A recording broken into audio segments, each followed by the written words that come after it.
Shalom, selamat malam Bapak Ibu yang dikasihi Tuhan. Bersyukur malam hari ini kita bisa kembali mengadakan ibadah doa malam sekalipun kita ada di rumah kita masing-masing. Amin. Tidak mengurangi hadirat Tuhan, karena Tuhan selalu hadir di mana Dia disembah dan ditinggikan. Mari kita sama-sama berdoa. Sungguh hati kami penuh ucapan syukur Tuhan. Engkau baik, sungguh baik, sangat baik. Tuhan, kami rindu untuk mendekat padamu. Kami rindu untuk tinggal dalam hadirat-Mu. Urapi Tuhan ibadah ini awal sampai akhir di dalam nama Tuhan Yesus. Haleluya. Amin. Satu hal yang kurindukan, ya Tuhan, selalu berada di dekat-Mu dengan segenap hati, dengan segenap jiwa, ku menanti di hadirat-Mu. Katakan lebih dalam lagi, lebih dalam lagi, ku rindu Kau Tuhan, lebih dari segala yang ada, lebih dalam lagi, ku cinta Kau Yesus, ku mengasihi-Mu. Mari lebih sungguh lagi katakan, satu hal yang ku rindukan, ya Tuhan, selalu berada di dekat-Mu dengan segenap hati, dengan segenap jiwa, ku menanti di hadirat-Mu. Lebih dalam lagi, ku cinta Kau Tuhan, lebih dari segala yang ada, lebih dalam lagi, ku cinta Kau Yesus, ku mengasihi-Mu. Oh, lebih dalam lagi, ku rindu Kau Tuhan, lebih dari segala yang ada, lebih dalam lagi, ku cinta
pujian, syukur bagimu, amin.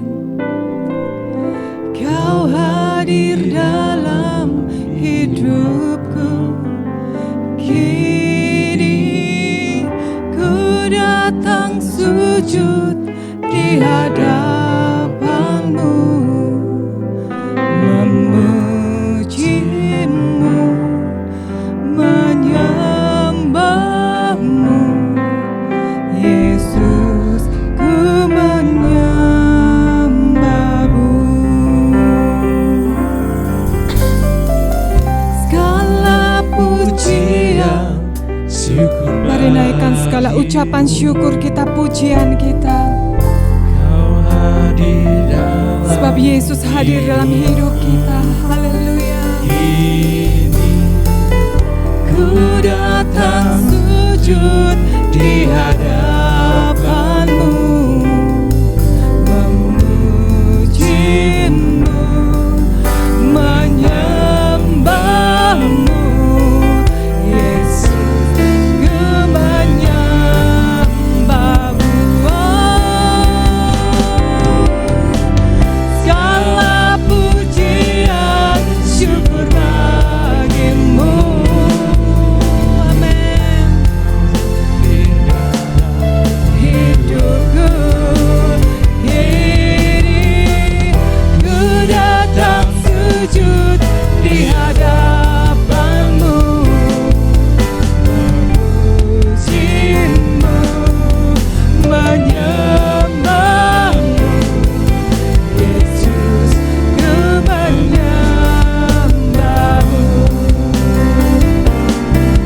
memujimu, menyembahmu, Yesus, ku menyembahmu, memujimu, memujimu, menyembahmu, Yesus, ku menyembahmu.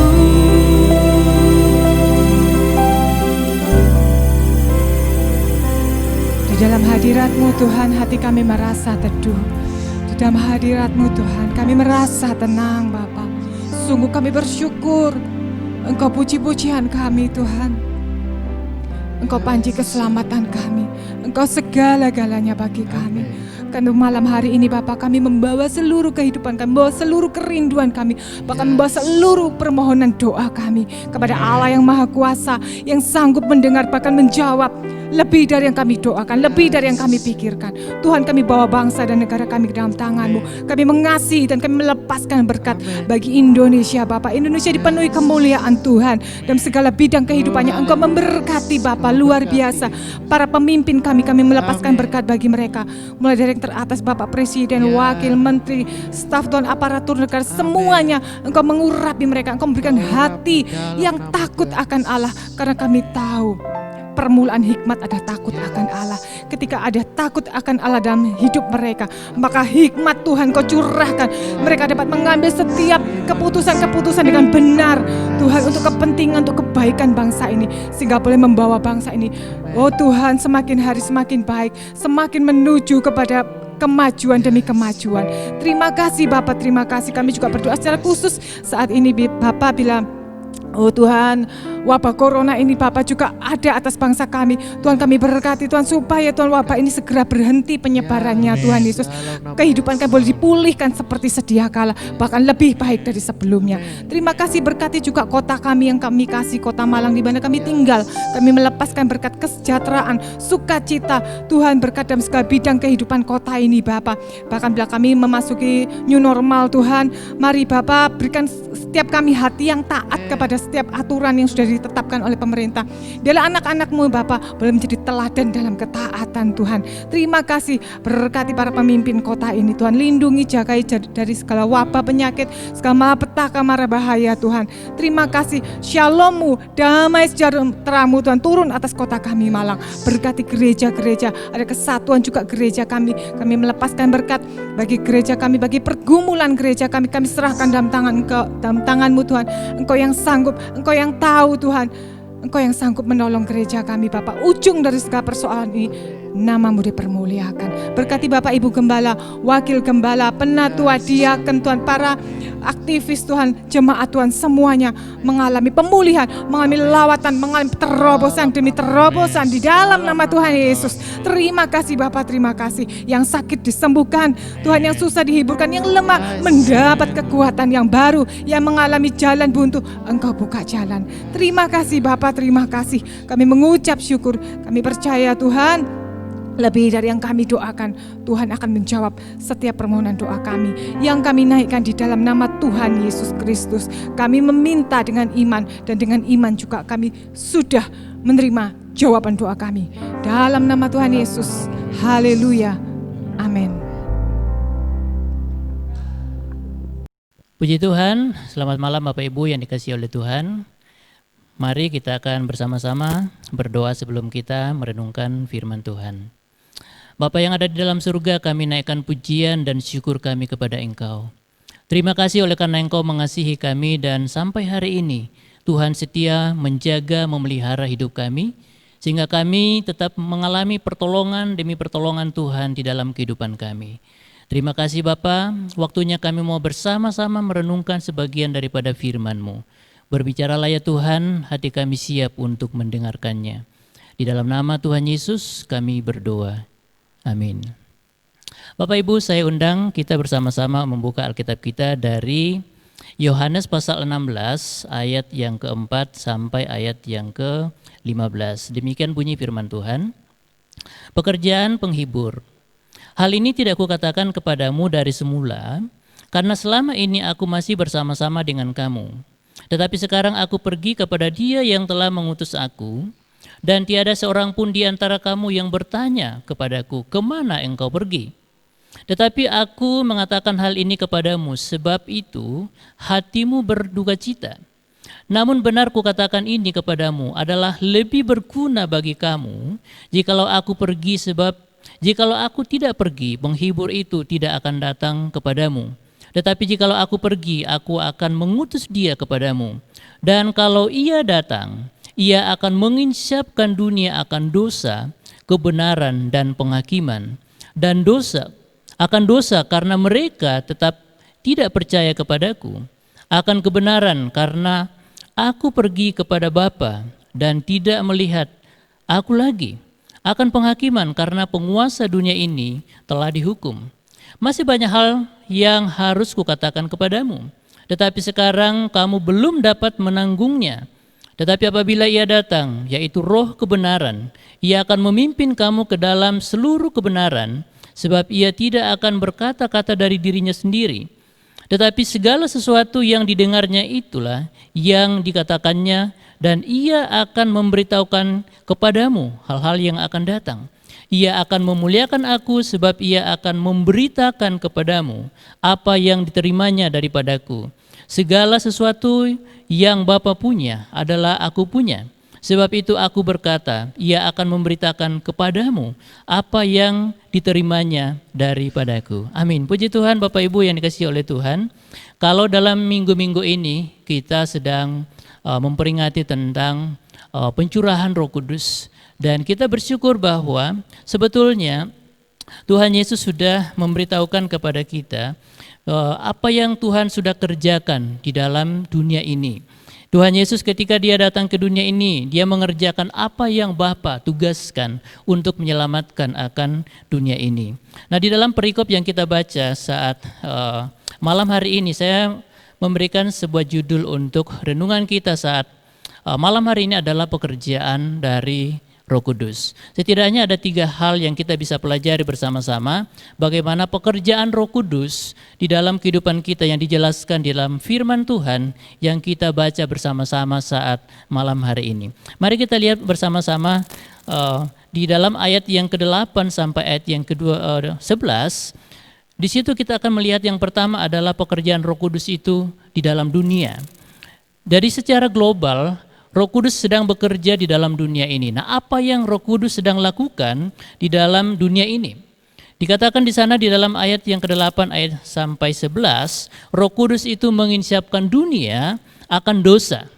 Roh Kudus juga menginsyapkan dunia akan kebenaran dan tentang penghakiman. Itu dijelaskan di dalam ayat yang ke-8 sampai ayat yang ke-11. Dan bukan hanya itu yang dikerjakan oleh Roh Kudus juga sedang memampukan hamba-hamba Tuhan untuk memberitakan firman Tuhan. Tanpa kekuatan daripada Roh Kudus, para hamba-hamba Tuhan ini tidak punya kekuatan apa-apa. Itu sebabnya kita sangat bergantung kepada kuasa Roh Kudus. Nah, para hamba-hamba Tuhan ini diberi kuasa seperti dikatakan di dalam Kisah Rasul pasal yang pertama ayat yang ke-8. Di situ dikatakan ketika mereka dipenuhi oleh Roh Kudus, mereka dimampukan Tuhan untuk pergi memberitakan kabar baik. Bahkan di dalam Amanat Agung Matius 28 ayat 18 sampai 20 di situ dikatakan bahwa mereka akan disertai oleh Tuhan. Oleh karena itulah para hamba-hamba Tuhan dimampukan Tuhan untuk memberitakan akan kabar baik. Dan bukan hanya itu, Roh Kudus juga ini mewujudkan Injil itu menjadi kenyataan di dalam kehidupan orang-orang yang percaya. Kita juga bisa lihat nanti di dalam 1 Tesalonika pasal yang pertama ayatnya yang ke-5. Di sana dikatakan, sebab Injil yang kami beritakan bukan disampaikan kepada kamu dengan kata-kata saja, tetapi yang dengan kekuatan Roh Kudus dan dengan suatu kepastian. Jadi kita melihat di sini bahwa segala sesuatu yang dikerjakan, pemberitaan firman Tuhan yang dikerjakan itu berasal dari kekuatan Roh Kudus yang Tuhan berikan kepada para hamba-hamba Tuhan untuk melakukan pekerjaan Tuhan di dunia ini. Jadi pekerjaan Roh Kudus yang pertama kita perhatikan di sini bahwa Dia sedang bekerja di tengah-tengah dunia ini. Dan pekerjaan yang kedua yang dilakukan oleh Roh Kudus adalah secara spesifik dikerjakan di dalam kehidupan orang percaya. Kalau kita perhatikan di dalam ayatnya yang ke-13, di sana dikatakan ayat yang ke-13 berkata seperti ini. Tetapi apabila Ia datang, yaitu Roh kebenaran, Ia akan memimpin kamu ke dalam seluruh kebenaran, sebab Ia tidak akan berkata-kata dari dirinya sendiri, tetapi segala sesuatu yang didengarnya itulah yang dikatakannya, dan Ia memberitahukan kepadamu hal-hal yang akan datang. Di dalam kehidupan kita sebagai anak-anak Tuhan, Roh Kudus memimpin kita kepada kebenaran. Kalau kita bergantung kepada diri kita sendiri, maka manusia cenderungnya adalah mengatakan bahwa saya paling benar. Tetapi Roh Kudus yang akan memimpin kita di dalam kebenaran Allah.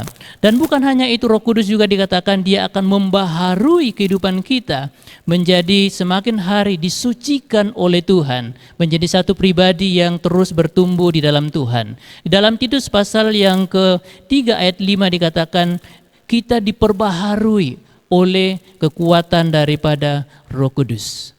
Dengan kekuatan Roh Kudus, kita disucikan kembali, kita dilayakkan kembali oleh Tuhan menjadi anak-anak-Nya. Bahkan bukan hanya itu, Roh Kudus juga akan membantu kita di dalam kita berdoa kepada Tuhan. Mungkin Bapak Ibu sedang bergumul di tengah-tengah situasi yang sulit seperti sekarang ini. Setiap hari kita berdoa bergumul sama Tuhan. Secara manusia saya percaya bahwa kita sangat terbatas. Butuh kekuatan Roh Kudus untuk menolong kita bersama-sama di saat kita berdoa kepada Tuhan. Butuh pimpinan Tuhan, butuh kekuatan dari Tuhan, dan Roh Kudus yang akan memampukan kita. Di saat kita mengalami masa-masa yang sulit, tekanan menghimpit kehidupan kita, di saat kita bergumul kepada Tuhan, dan mungkin kadang-kadang mungkin Bapak Ibu pernah mengalami ketika berdoa kepada Tuhan sampai tidak bisa ngomong sama sekali.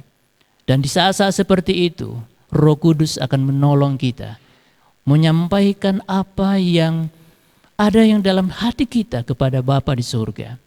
Itu salah satu yang dikerjakan oleh Roh Kudus di dalam kehidupan kita. Bahkan dikatakan bahwa Roh Kudus juga itu akan meyakinkan kita bahwa kita ini adalah anak-anak Allah. Ada banyak orang yang meragukan akan statusnya dia. Tetapi sebagai anak-anak Tuhan kita bersyukur, kita harus bangga bahwa kita sudah dipilih oleh Allah menjadi miliknya. Bahkan bukan hanya itu, kita dijadikan sebagai anak-anaknya Allah. Yang itu dikatakan di dalam Roma pasal 8 ayat yang ke-16. Dan yang ketiga Bapak Ibu, jadi bukan hanya pekerjaan Roh Kudus ada di dunia ini, tetapi dia juga bekerja secara khusus di dalam kehidupan orang percaya. Dan yang ketiga adalah Roh Kudus itu bekerja di dalam gereja Tuhan. Di dalam ayat 14-15 dikatakan seperti ini. Ia akan memuliakan aku sebab ia akan memberitakan kepadamu apa yang diterimanya daripadaku. Segala sesuatu yang Bapa punya adalah aku punya. Sebab itu aku berkata, ia akan memberitakan kepadamu apa yang diterimanya daripadaku. Jadi Bapak Ibu, saudara-saudara yang dikasihi oleh Tuhan, kita melihat di sini bahwa pekerjaan Roh Kudus bukan hanya di tengah-tengah dunia ini, tetapi juga di dalam kehidupan orang percaya dan secara khusus di dalam gereja Tuhan. Roh Kudus itu akan memuliakan Kristus. Gereja Tuhan fokusnya adalah Kristus. Itu sebabnya kita bersyukur kepada Tuhan bahwa apapun yang Bapak Ibu kerjakan, apapun yang Bapak Ibu lakukan untuk Tuhan, semuanya kita fokuskan kembali untuk Kristus, memuliakan Tuhan. Apakah pelayanan kita memuliakan Kristus? Apakah yang kita kerjakan itu memuliakan Kristus? Itu adalah fokus, itu adalah tujuan daripada firman Tuhan. Nah, Roh Kudus juga dikatakan itu akan memberitahukan kepada kita kehendak Allah. Apa yang Allah mau di dalam kehidupan kita. Roh Kudus itu berbicara secara pribadi kepada kita. Di saat Bapak Ibu mungkin sedang bergumul, berdoa, mungkin menyanyi sama Tuhan, Tuhan berbicara sesuatu. Roh Kudus bisa berbicara sesuatu, untuk menyampaikan sesuatu. Nah, itu adalah bagian yang Roh Kudus kerjakan di dalam kehidupan kehidupan kita sebagai anak-anak Tuhan yang sudah dipilihnya tadi. Gereja Tuhan, kita bersyukur bahwa gereja Tuhan dipilih oleh Allah. Dan kita sebagai orang-orang yang sudah ditebus oleh darah Yesus. Kita bersyukur untuk bulan-bulan yang lalu, kita diingatkan kembali bahwa Yesus sudah mati dan bangkit mengalahkan maut dan memberikan pengharapan yang baru bagi kita, memberikan kehidupan yang baru bagi Bapak, Ibu dan saya, sehingga kita menjadi pribadi-pribadi yang memuliakan Tuhan. Karena untuk itulah Roh Kudus mau bekerja di tengah-tengah dunia ini. Di tengah-tengah dunia ini dia menginsapkan dunia tentang dosa, kebenaran dan penghakiman. Dan di tengah-tengah umatnya dia mau meyakinkan kita, bahkan menyertai kita dan memakai hidupnya, hidup kita ini menjadi bagian daripada apa yang Tuhan mau rencanakan untuk penyelamatan dunia ini. Kiranya renungan firman Tuhan yang singkat ini menjadi kekuatan bagi kita bersama-sama menjalani masa-masa yang sulit yang kita hadapi bersama-sama. Kita akan berdoa bersama-sama.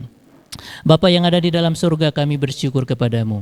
Terima kasih oleh karena Engkau mengasihi kami, Engkau memelihara kami, bahkan Engkau mengirimkan Roh Kudus untuk bekerja di tengah-tengah kami, menghibur, menguatkan kami, menolong kami sehingga kami tidak berjalan sendiri, tetapi kami berjalan bersama-sama dengan Tuhan dan Engkau menyertai kami. Terima kasih ya Bapa. Kami kembalikan segala pujian, hormat dan syukur kami kepada Engkau. Di dalam nama Tuhan Yesus kami berdoa. Amin.